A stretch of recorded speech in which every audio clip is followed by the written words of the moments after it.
is for everyone, and I hope to convince everyone here today that it doesn't really matter what your cause is. Chances are it somehow relates to the environment that you live in. Such is especially true within our group. To quote from our solidarity statement, when Occupy Edmonton formed nearly a year and a half ago, we spoke out against a system in which corporations undermine democratic processes through the use of their power and influence. And today we remain optimistic. Our vision of a world where money is removed from politics, however, has not yet been materialized. That's why we stand here today with environmentalists, and that's why we stand here today with Idle No More. We believe that without the recognition of the struggles of Indigenous peoples who have perhaps been victimized most by this system, a system in which power is measured accurately in dollar values, we will ourselves find ourselves without direction and unable to appropriately fight back. Our decision to stand with the Idle No More movement became more clear upon reading a letter addressed to Environmental Minister Peter Kent and National Resources Minister Joe Oliver at the end of 2011. The letter, which was written by the Energy Framework Initiative, which is a collection of energy company representatives, claimed that the current approach to environmental laws were outdated, and so monumental changes were needed in order to stimulate economic growth. Within the next year, the Harper government implemented almost every single one of these changes, rewriting the Canadian Environmental Assessment Act, making major changes to the Fisheries Act, and making major changes to, and the National Energy Board Act in April, followed by replacing the Navigable Waters Protection Act in October. Aboriginal people all throughout Canada spoke out, feeling that corporations had a louder voice than they did within Canada's political system.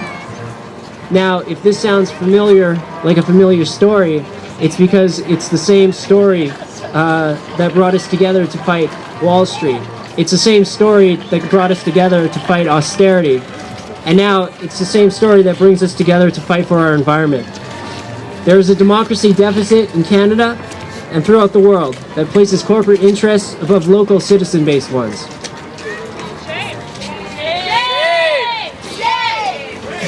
And this has never been more true when it comes to the construction of the Keystone Pipeline. According to the Huffington Post, the Conservatives have lobbied vigorously in support of Calgary-based TransCanada's plan to build a $7 billion pipeline to take up 800,000 barrels of oil a day from Alberta to the refineries on the Gulf Coast. The Prime Minister has pressed Obama to approve Keystone XL, while his ministries have visited Washington to pursue the matter with the Secretary of State. During the two visits to Washington in recent weeks, Foreign Minister John Bridd said Keystone XL was the main priority. Canada's ambassador in Washington, Gary Dewar, has also spent a large amount of time pushing the pipeline, prompting TransCanada to send him a thank you note in August of 2011.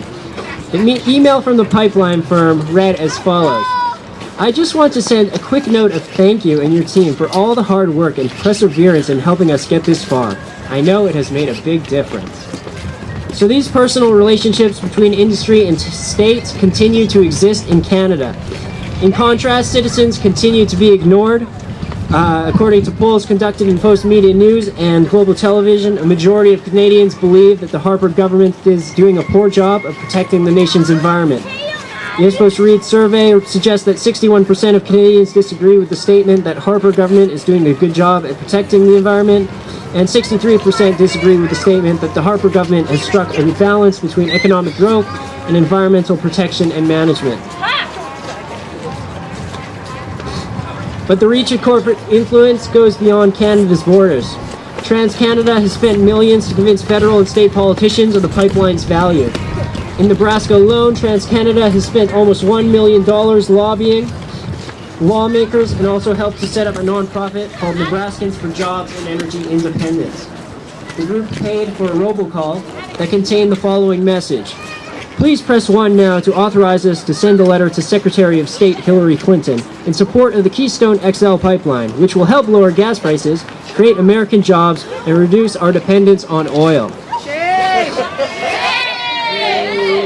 And the worst thing is, the economic elites don't believe we have the ability to fight back. The Royal Bank of Canada, RBC, that one. Which one?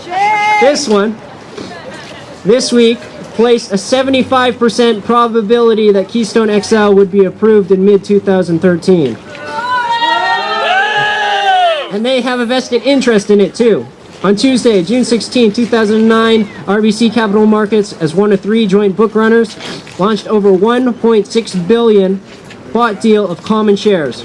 The offering was priced at $31.50 per share, and what that means is, assuming the overallotment option is exercised in full, this represents the second largest bought deal ever completed in Canada. We have to understand that we have to understand what we are up against. So today we stand in solidarity with tens of thousands of protesters who have rallied on the president's doorstep in Washington, D.C. to oppose the Keystone XL Pipeline. This is not just an environmental issue. This is an issue of democracy deficits. This is an issue of an abuse of power. So thank you for everyone for coming out to fight these things today, and let's stay united.